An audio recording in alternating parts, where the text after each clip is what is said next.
So you want to move off grid, or you're looking to start a homestead. Well, there's an annoying little creature coming up here ruining the land in Idaho. No, we're not talking about Californians. That's probably just a joke. Guys, we're talking about pine beetles. So today I'm going to give you guys a tip on buying land. It's a very important tip. It's actually about as important tip as you're ever going to get if you're moving to a land with a wooded area and you're looking for trees. If you're looking for forests to start your homestead, to live off grid, whatever you're planning on doing, this tip is going to save you a lot of money and a lot of heartache. You guys, behind me you can see a lot of healthy trees. They're very small. I guess they're alive. As we head out onto the top part of our property, I'm going to show you guys something that happened to our land, and it's because in forested areas you deal with pine beetles. Now look at this land behind me. See all these dead trees right here? Now all of those trees were just starting to die when we bought this property just a couple of years ago. And we knew it. We knew what it was. We've dealt with them before. Just from being around this area, we know what causes this to take place, all of these dead trees. This is from pine beetles infecting the trees. They lay their eggs inside the trees, their larva goes in the tree and kills the trees. But they take out large swaths of land at a time.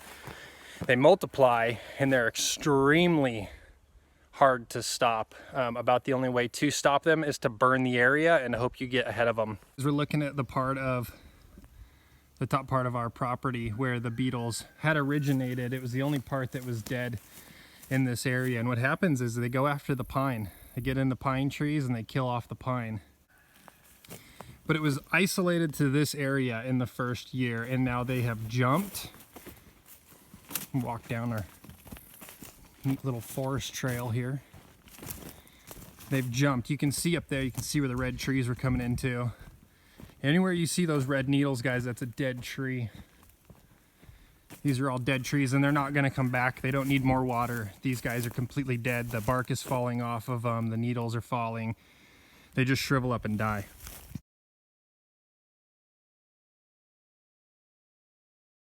So right through there was all the dead trees.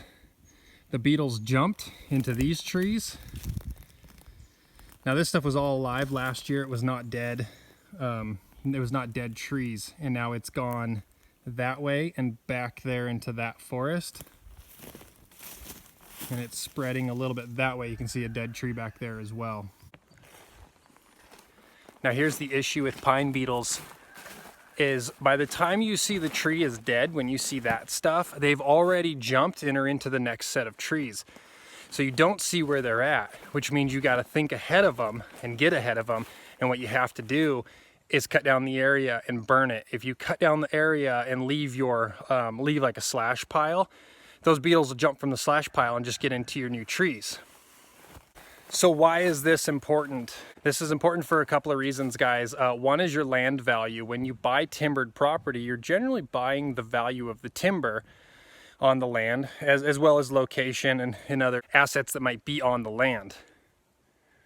But you're getting timber value. So if these trees are worth X amount of dollars in the seller's eyes, or the potential harvest in the future are worth X amount of dollars, and you pay that and the pine beetles kill it, you're now out that money. So if you guys go to a property and you see dead trees like this in clusters like these, they're all dead next to each other.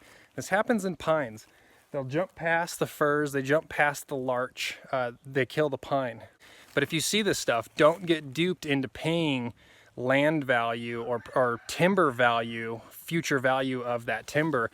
Know that you're getting scammed, because that timber is useless. It might look nice at the time, but when you see these pockets, it's all going to be gone. Now in the next couple of years, this whole area up here is going to be destroyed because of the pine beetles. Now Shelby and I knew that coming into it. We'd actually planned to create pasture and field in this area, and with it being thick, undergrown jack pine, we did not pay a timber value because of that. There's no value in these trees. But that doesn't mean that they won't pretend that there's value in these trees. A real estate agent will sell you this stuff thinking there's gold growing in those trees. So don't get duped, guys, and don't let your real estate agent talk you into the future timber value of trees that could possibly be infected. Now, I'm not saying that timber value does not exist in land. There is, and if you have a land with lots of trees that could be potentially harvested in the next couple of years, you know, that's definitely a good deal. But it doesn't take long for this to happen. As we walk through, you guys can just kind of look over my shoulder. We're now walking into a big dead patch that wasn't here last year. So in this last little bit, these pine beetles have come through and just killed all of this stuff. I'll show you what it looks like so that you guys can identify it. So here's a tree. You can see the spotting bark is falling off. You can see it's just crumbling. This tree is dead. It's standing here dead. There's little pinholes all over in it.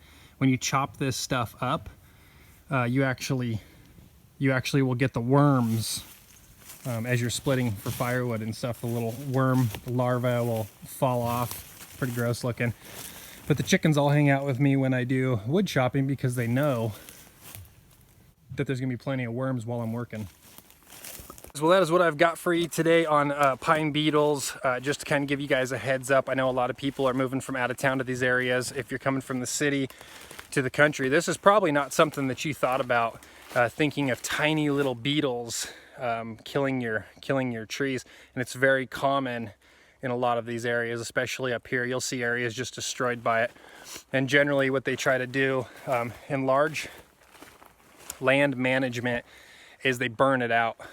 They'll go and burn down all of the trees, do a prescribed burn, controlled burn, and get rid of them and try to burn them out. Alrighty guys, that is it. Thank you so much for watching. If you found this video interesting, make sure you hit the thumbs up. If you're new to the channel, subscribe. If you guys have any questions, put them in the comments. We'll catch you on the next one.